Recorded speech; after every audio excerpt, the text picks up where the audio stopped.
Hi guys, James at RampantLionReviews again for you today with another beer review. For this one, we are going to head over to Japan once again, and we're going to return to a brewery that has now featured on the channel many times before.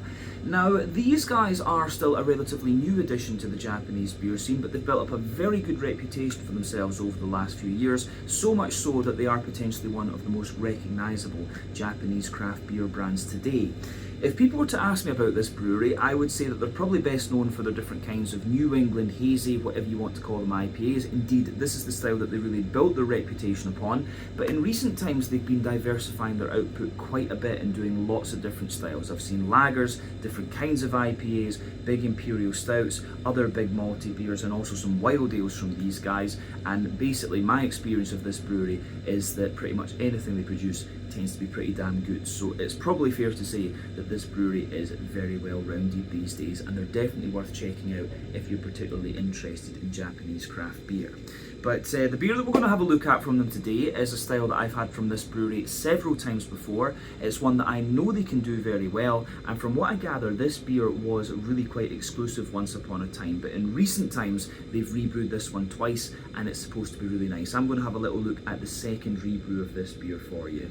So needless to say, I'm very curious to see what this beer is going to have in store for us. Hopefully it's another good beer, hopefully it makes for an interesting review, and as always, I hope that you guys watching enjoy my take on this one as well.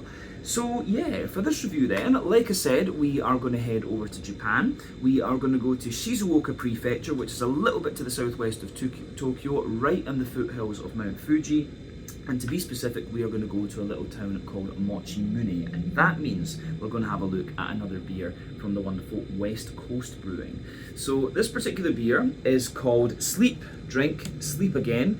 It comes in at 9% ABV, and this one is a New England Hazy Imperial Triple, whatever you want to call it, IPA. Now I would argue with this one being 9%, that would make it more of a kind of stronger double IPA. I would always say that 10% ABV is the borderline for a triple IPA, but you know, it doesn't really matter. The most important thing is that it is a good beer, and knowing West Coast Brewing and their reputation with this style, I think this one will be pretty good. But yeah, this is quite an interesting beer. I'll tell you a little bit more about the story behind it later on, but yeah, the picture here is one of West Coast Brewing's venues that they have. They've got quite a few these days. But yeah, a 9% New England Hazy Imperial Triple, whatever you want to call it, IPA from the wonderful West Coast Brewing in Mochimune, Shizuoka Prefecture over in Japan. Let's go on then and have a little look at this beer properly. So, as always with my reviews then, I'll tell you a little bit about the brewery before we taste the beer. If you want to get straight to the tasting though, just fast forward. All the usual links can be found in the video description below. That's the brewery website, the link to my other reviews that I've done from West Coast Brewing before, and we will no doubt add more to that list at some point in the near future. But there's all the usual social media down there. If you want to see more reviews, do please consider subscribing to the channel. The support that you give is massively appreciated, and remember, you can go into the channel homepage and search for beer using the geography tagging system. So just go in there, use the little search bar, put in your hometown, state, county, province, whatever you like. If I've reviewed beers from the area that you search for, they will pop up. Failing that though, you can check out the playlist of beers from different countries. You'll find this one in the Japanese playlist along with a number of other things. That's being added to quite regularly, of course, because I go over to Japan regularly, and we do get a good selection of Japanese beer here in Hong Kong these days too. But do make sure you check out the playlist of beers from other countries as well, because there are some very interesting things on the channel these days, even if I do say so myself. But yeah, let's go on to my brewery notes then, and I'll tell you a wee bit about West Coast Brewing once again then. So, West Coast Brewing, as I've mentioned to you already, are based in Mochimune in Shizuoka Prefecture in Japan, right next to Mount Fuji, and the brewery was founded back in 2019 by Derek Baston, who's originally from Seattle in Washington State over in the US Pacific Northwest, and he previously worked as an architect. But Derek originally came to Shizuoka back in 2003, and he would often visit different breweries during his trips home, and he says that he'd always been inspired by the craftsmanship that went into the West Coast American beers, and he wanted to bring some of that back to Japan with him because he felt there weren't really many breweries in the country doing this at the time. But apparently the idea to found his own brewery can be traced back to 2014 when he designed the Shizuoka distillery for Gaia Flow, who've got venues all across Japan. But this was his first real look inside the brewing and distilling world, and it inspired him to go and visit other breweries and distilleries around the country and talk to those inside the industry. And apparently doing this made the whole process of starting his own brewery seem a lot less daunting. So he founded a bar in Shizuoka called 12 to test the water and see if the beers that he wanted to brew would be a hit with the locals, and it quickly became clear that they really would. So they found a premises in an abandoned tuna processing factory in the Mochimune marina, and they renovated it and converted it into a brewery. This brewery is equipped with a 10 BBL system, which is around 1600 litres per brew, and they've got 10 fermentation vessels and 2 bright beer tanks. Those figures might be slightly out of date because I'm guessing they've probably been upgrading those and adding more in over the last little while. But the latest figure I could find for this brewery shows that they're producing between 12 and 20,000 litres of beer per month, and the 3 brewers are Satoshi Niwa, who is from Japan, he's the brewing manager, and then they've got Cedric Mel, who is from France, and also Grant Scholler, who's from the US. But the brewery's mascot is the Hop Dude, which appears on all the beer artwork, and the artwork on these beers is designed by Simon Henshaw, who, if I'm not mistaken, is from Manchester in England.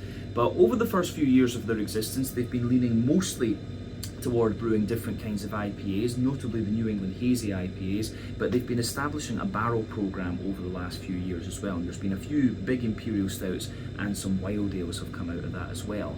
But they have been opening a number of bars and tap rooms. This includes Bao, which is a gyoza restaurant, 12, which is an izakaya, number 3, which is a bottle shop, and all of those are in Shizuoka City and the Mochimune area. They've got Oasis, which is a bar in Hamamatsu, and then in Osaka they've got Umeda 1, which is a bar, and Dark Lab, which is a kind of bar and burger restaurant, if you like. I do recommend you check both of those places out.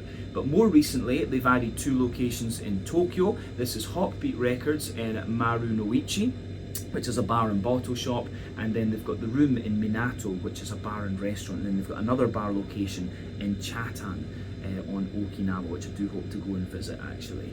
But yeah, no doubt they will continue to add other venues over the next little while because they're expanding quite a lot and the business is doing pretty well from what I understand.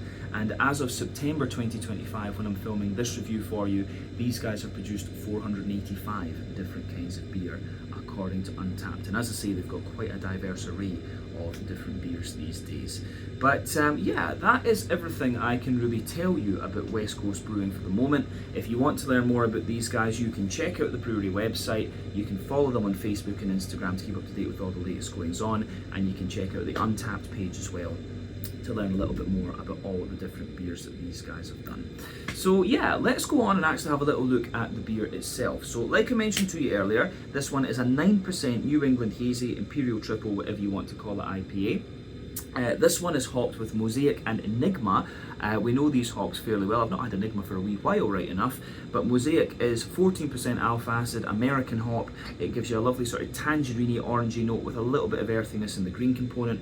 Enigma is a lovely Australian hop. I don't know why it's not more widely used, but yeah, it's about 15 or 16% alpha acid, and it gives you a good little bit of a kind of gooseberry sort of quality, but it's also got some kind of red curranty. It's like almost like kind of candied strawberry type notes to it from what I remember. But yeah, not come across it in a wee while, so that's something that's kind of piquing my interest when it comes to this beer.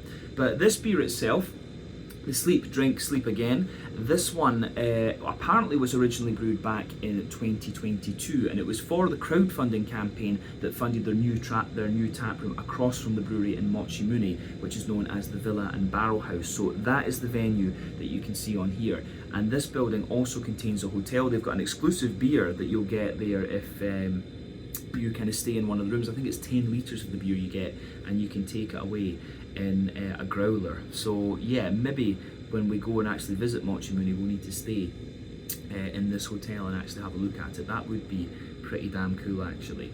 But yeah, I think that's everything we really need to say about the beer. Originally brewed in 2022 for the crowdfunding campaign to fund the Villa and Barrel House. It was brewed again for one of the anniversaries in 2025, and I think it was brewed another time before that, so I'm pretty sure this is the second, or this is the one I'm drinking, but I think it was brewed another time to celebrate one of the other anniversaries. But I think they said the actual anniversary they were celebrating was the 3rd anniversary of the opening of the the Villa and Barrel House. So maybe I've told you lies and it's only been rebrewed once. I was thinking it might have been the anniversary of the brewery because they've recently celebrated their 6th anniversary, if I'm not mistaken. So yeah. Anyway, I think that covers everything we need to say. I'll let you have a wee look at the artwork on this one before we open up. It looks absolutely lovely, I have to say. I do love the artwork on these West Coast Brewing beers. There you can see the brewery symbol on the side of the can there. I'm not sure how well the golden part is going to show up for you just because of the shininess of the can, but yeah, there you can see the Villa. Plain silver top on the can there, incidentally. This can is a ½ litre, and here in Hong Kong I tend to get these beers in City Super. The canned on date on this one is the 23rd of June 2025, so we are drinking this beer when it's just about a week under 3 months old, and I've had this one for a couple of weeks. So I think we're getting these beers on the shelves here in Hong Kong when they're about 6 weeks old, which is pretty good actually. They'll be in good condition. So yeah, let's get this guy out into the glass and see how it is. The Sleep, Drink, Sleep Again, obviously a reference to the fact that it's a hotel and you can do that you can do that there, but yeah, let's get it out into the glass and see what we have. So let's do it.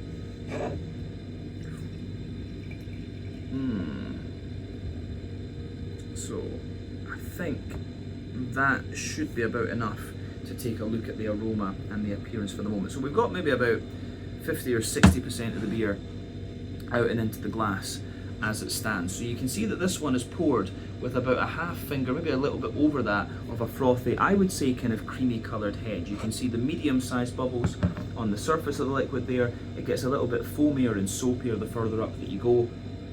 But yeah, that's going to fade away and give us a nice kind of thin foamy layer on the top and a thicker ring around the edge of the glass. But yeah, colour-wise, this one looks pretty nice. A very kind of rich, deep mango colour actually. So yeah, I always like comparing the New England IPAs to different fruit juices because that really is just what their appearance reminds me of. But yeah, very bright yellow sort of mango juice colour coming out of this one.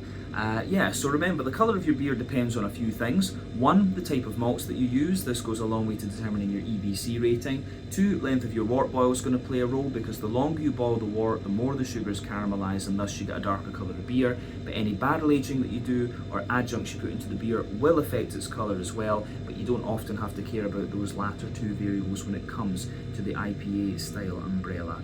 But yeah, this one colour-wise is kind of what we would expect from the style. It is one of the kind of more rich coloured ones, I would say, so I wonder if this is going to have a little bit more kind of sweetness to it, but we'll see a little bit later on. But yeah, not much in the way of visible carbonation with this one. 1 or 2 bubbles sticking toward the side of the glass, and I can see a few just kind of breaking the surface of the liquid there.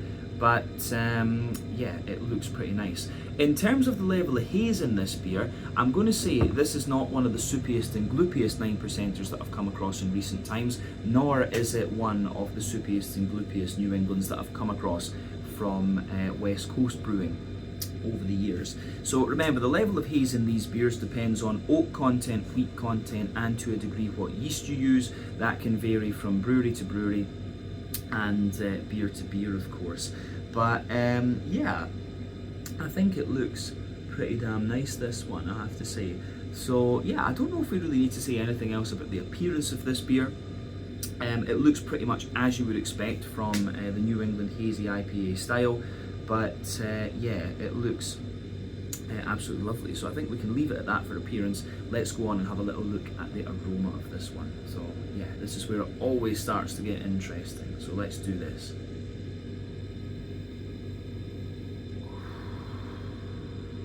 Yeah. I'm going to say straight away, it's quite an interesting one, that. You can certainly smell the big oiliness of the Enigma in here, but it's shown me more of its kind of gooseberry side, and the orangey part of the Mosaic is quite pungent in this one too. I should point out as well that it's Mosaic and Mosaic Cryo that's in this one from what I understand. So I think the Mosaic is kind of dominating the aroma a little bit here, so it leans toward that orangey side of things. But then when it comes to the malty backbone in this one, I think this one's got a little bit more of a kind of wheaty character to it as well. So I think it's leaning that way. But yeah, when it comes to New England IPAs, for me, there's sort of 6 elements to think about when it comes to the malty and yeasty side of the beer. So you've got the kind of farmhousey yeasty type character and the rye leaning grainy side of things. Those 2 elements are a little bit more common in New England brewed New England IPAs, because the style did of course start off as the farmhouse IPA, but then as it's moved elsewhere and it's kind of evolved, the focus has been more along the lines of like wheaty bitiness, oaty creaminess, barley malt bread, and also the sweeter side of things. And as I say, I think this one's got a little bit of sweetness to it, quite a little bit of wheaty character as well, and then the barley malts in there too. I'm not getting too much of the oats on the nose, in honesty, but they are definitely there. But yeah, let's just break the aroma of this one down then and describe it for you a wee bit more in depth, if you like. So the backbone of this beer, you absolutely get some kind of fresh white bready bread crust in there. There's wee hints of woodiness, Jacob's cream cracker. I do get a fair little bit of like wholemeal brown bread coming out of this beer too, which is quite interesting. So yeah, the wholemeal brown bread's coming out of this. Lot of fluffy fresh white bread in there as well, but the bready character actually strikes me as being quite dense. And further back in the nose you get the wheaty bitiness, and I'm wondering, I do feel this is a bit of a more wheaty leaning New England IPA, which is probably what's given the bread that kind of density that it's got. And yeah, I really do like how that pieces together in this one, I have to say that. So yeah, bitey wheaty character further back, more of a kind of smoother wheaty character kind of further forward, if you like, but then you also get some of the oaty notes in this one. So once your nose adjusts to the kind of wheaty bitey character coming out of it, yeah, you start to get out a little bit of the oats in there. So when it comes to oatiness in these beers, the oats can always be a fairly rough indicator of how fresh your beer is. Essentially, the creamier the oats smell and taste, the fresher the beer is, the drier they are, the older it is. That can vary if the oats are from Europe a little bit or North America or whatever, but you can smell a little bit of that in here. It's quite a creamy oaty character, but you can smell a wee bit of the dryness coming off this beer. What I will say about the malty backbone in this one too is that it does have a fair little bit of sweetness to it. I'm getting a wee bit of that Werther's Original Butter Candy Butterscotch, and there's also that little bit of kind of biscuity character coming out of it as well. So yeah, the way that everything pieces together in this one, I think, is very, very nice. So yeah, malty side of this beer I really do quite like. I think this one's going to have a bit of a punch to it, in honesty, when we taste it. But yeah, I think that's everything we need to say about that malty base. The yeasty side of the beer then, at the back of the nose, for me, the yeasty side of the beer, it's kind of like a fresh but quite dense and slightly sweet white bready character that's coming out of it. So yeah, it's dense white bready character. There's a wee bit of like a crackery wholemeal brown bready sort of note coming out of it, and then yeah, it's got a bit more of a kind of crackery and fresh white bready bread crusty character as well. So yeah, the way that all of that goes together, I think, is really very, very nice too. So it gets a big thumbs up from me. Yeah, I like that about this one. Yeah, you get a wee more cracker out of it into the aftertaste as well, or into the latter part of the aroma. We've not tasted the beer yet, so yeah, interesting stuff, we can say that. But yeah, on the hoppy side of things, then let's go into the green component, itchy eye. But yeah, when it comes to brewing an IPA, there are 3 types of hoppings that you can do. You've got early addition hopping, which takes place within the first hour or so of the wort boil. That gives you the vast majority of your bitterness and a deeper, danker green component. You've got late addition hopping, which takes place within the latter half hour or so of your wort boil. Wee bit of bitterness, mainly flavour and aroma, very bright green component. Then you've got dry hopping, which takes place after the wort boil is complete, and that's all about flavour and aroma, and again it gives you a very bright green component. So West Coast IPAs tend to use all 3, which is why they're deeper, danker, and more sort of oily and bitter, if you like, whereas New England hazy IPAs tend to rely on late addition and dry hopping, which is why they're softer and more juicy.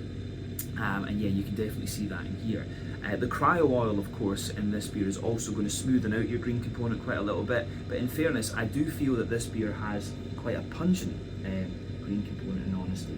So when it comes to that green component, and Back of the nose, there's a little touch of earthiness there, but mostly it's a big floral aromatic character that you're getting out of this one. There's a good wee bit of grassy character as well, which I think is really nice. Wee bit zesty too, but yeah, I think that covers the green component in all honesty. Now when it comes to the fruity side of this beer, it's actually pretty straightforward, to be honest with you. I'm getting a wee touch of pineapple in the background there, which is something I've not really noticed with either of these hops before, but yeah, I do get a little bit of pineapple out of this one, but there's a lot of like tangerine orange for sure. Getting a lot of that out of this one. Lovely tangerine orangey notes. And yeah, underneath that you do get that lovely kind of gooseberry sort of character that you'd expect of Enigma, and I'm getting wee hints of, like, you know, the red currant sort of candied strawberry note as well. As I say, it's been a long time since I've had Enigma, so some of my perceptions might be kind of slightly off, if you like, but still, I think the way that these go together is really, really quite nice, so it's a big thumbs up from me in that regard too. So yeah, aroma wise, I really like this. But yeah, as I always say, take a little bit of time to enjoy the aroma of the beer before you get stuck in. I think this one is going to be pretty nice, but it's got everything you would want from the style. So let's go on and have a taste of this beer and see what it's all about. I'll put a little bit more in and we'll top it up again a little bit later on. But yeah, this one is the Sleep Drink Sleep Again, a hazy triple IPA at 9% ABV from the wonderful West Coast Brewing in Mochimune, Shizuoka over in Japan. Let's try it. Slanje, skål, cheers, kampai.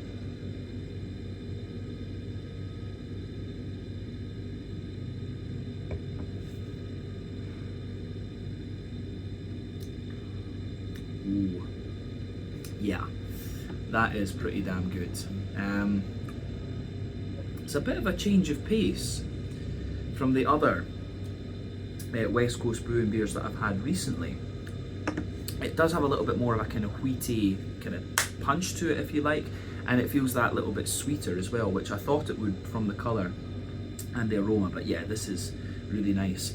It does remind me of some of the first hazy IPAs that I had from West Coast Brewing back in 2022, and I was very impressed with them then. But yeah, this is a lovely, lovely beer, we can safely say that.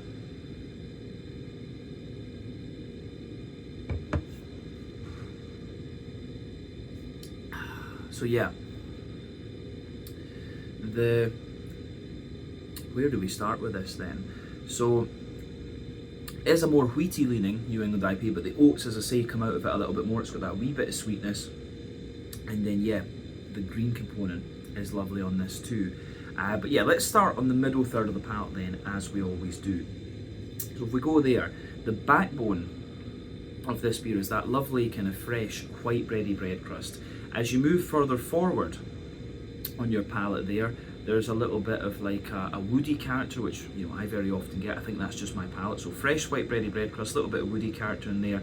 Then you've got some Jacob's cream cracker just kind of smattered on top of it. Then you can feel there's a slightly, there's just a very slight smattering of like a wholemeal kind of brown bready character coming out of this one.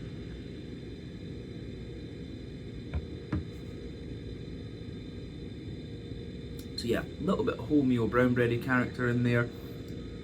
Then on top of that, you get the fluffier, fresh white bread from the barley malt coming out there. And the malt in this one does have a wee bit of a sweeter side to it, so I'm wondering if this is American malt that's in here rather than European malt. You know, I always find that German malt, for example, is just a little bit crisper than its American counterpart. I don't know how much malt is produced in Japan itself, actually.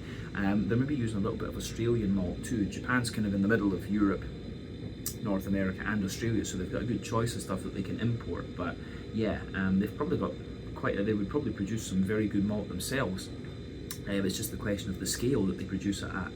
But yeah, the bready character on this one, the sort of slightly more oily and sweet character that the malt has, makes me think it's North American malt that's in here, potentially Aussie as well. But yeah, that dense white bready barley malt character's in there. On top of that though, you get the even denser wheaty character out of this one. So as I've often said, sweeter flavours come out further forward on the palate, more dry and bitter flavours come out further back. So on that middle third of your palate, the wheat is like quite smooth, but then yeah, as you move further back, the wheaty bready component of this beer definitely has a little bit more of a kind of bitey character to it. We can safely say that.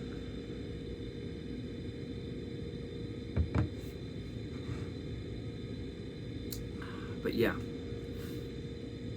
the way that that goes together, I think, is really nice as well.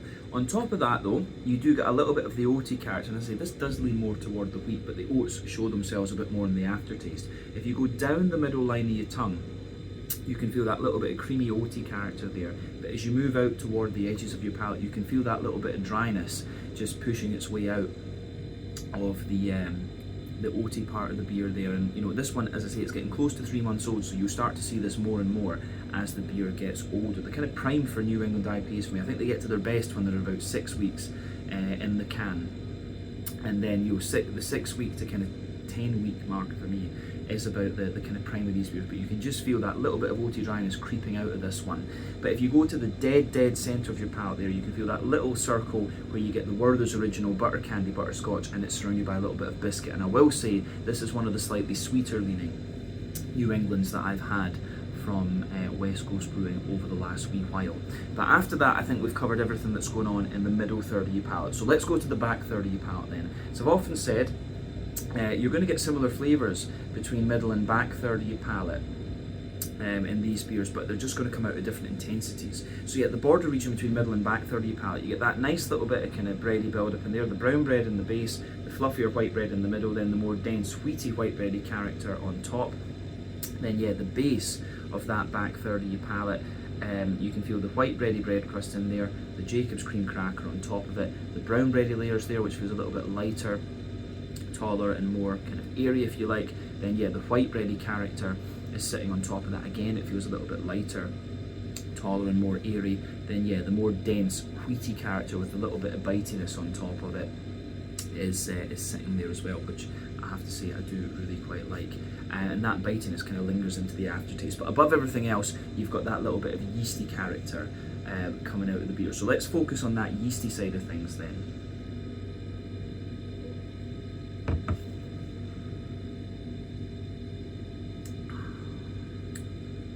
Yeah, the yeasty side of this beer for me, at its core, it's got like a very slight wholemeal brown bready character to it, but then it's surrounded by a really dense, like fluffy white bready character, barley malt white bready character, and then the very edge of it, it's got a little bit of cracker and a bit more of a bread crusty note. So yeah, the yeasty side of this beer for me is quite white bready leaning, I should say. Mixing up my words today, guys. But yeah, you can feel that sitting there on the top of everything else on the back third of your palate, and that lingers into the aftertaste too. But definitely, yeah, back third of your palate, you can feel the flavour is taller. Then as you move further forward into the middle third of your tongue, it just kind of compresses down and squashes together that little bit more. So yeah, the way that that goes together, I think, is really, really nice in this one, and it gets a big thumbs up from me. Yeah, so let's go on to the hoppy side of the beer then. So back corners of the palate, you can feel there's a nice little bit of earthiness in there, which is from your mosaic. And as you move further forward, there's a little bit of a woody kind of herbally sort of thing going on there as well. But yeah, as you push, there's maybe a wee touch of pine resin behind it too, which I wasn't quite expecting. But yeah, as you come further forward along the front corners of your palate, there's definitely some floral aromatic notes, a little bit spicy. Then yeah, around the front curve of your tongue, it's just that little bit lighter and more grassy as well, I would say. So yeah, the green component in this one, I think, is really quite nice, and it gets a big thumbs up from me. Yeah.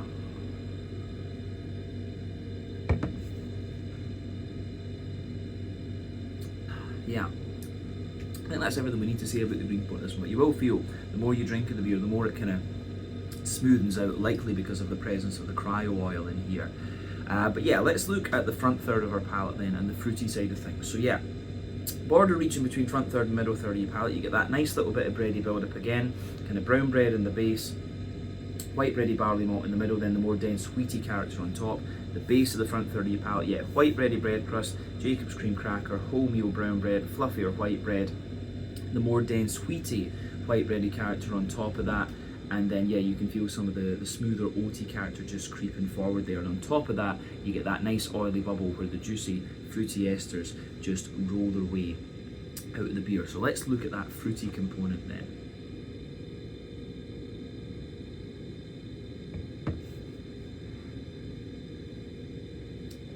So yeah, the fruity side of this beer, in the back half of the front third of your palate, there's a little bit going on. You know, for me, there's maybe a wee bit of I'd say it's more pineapple-y rather than anything else, but there's a wee bit of like apricot and stuff like that, which in honesty I wasn't really expecting with the two hops involved in here. But you have to remember that your yeast can contribute a little bit to the fruity side of the beer. But for me, the hoppy character is a lot more obvious in the front half of the front third of your palate here. So for me, you can feel that more oily kind of gooseberry-ish note from the Enigma underneath, if you like, and then into the aftertaste it shows you more of that kind of red curranty sort of note, just like kind of behind the front tip of your tongue there. But on top of all of that, you've got the big tangerine orangey notes from the mosaic in this one, and it's actually really quite zesty in honesty. If I was trying this beer blind and guessing what hops were in there, I might think maybe there's a bit of Azaka because of the tropical side of the beer, and it's a bit more of an almost mandarin-y sharpness that comes out of this one in honesty. But yeah, you can get that bit of oily gooseberry. I think for me, I would have guessed probably Azaka and Nelson Sauvin in this one. I think that would have been my guess doing it blind. But yeah, as I say, the front half of the front third of your palate, that oily gooseberry kind of character underneath, you get a little bit more of the kind of sort of red currant, candied strawberry sort of thing into the aftertaste. But really, I think the focus of the fruity side of this beer is more the big zesty tangerine orange. So yeah, quite an interesting one this. As I say, this is quite different to the other New Englands that I've had in recent times from West Coast Brewing. It just feels a little bit boozier first off, and it just it's a bit boozier, a bit more wheaty, punchy if you like, and then it's quite zesty, leaning toward that mosaic tangerine orange if you like. So it's an interesting one. I like trying different beers from these breweries, and West Coast Brewing do really show you all the different kind of facets of the New England hazy IPA because they brew so many of them. So yeah, as you say, if you like this style, this brewery is absolutely worth checking out.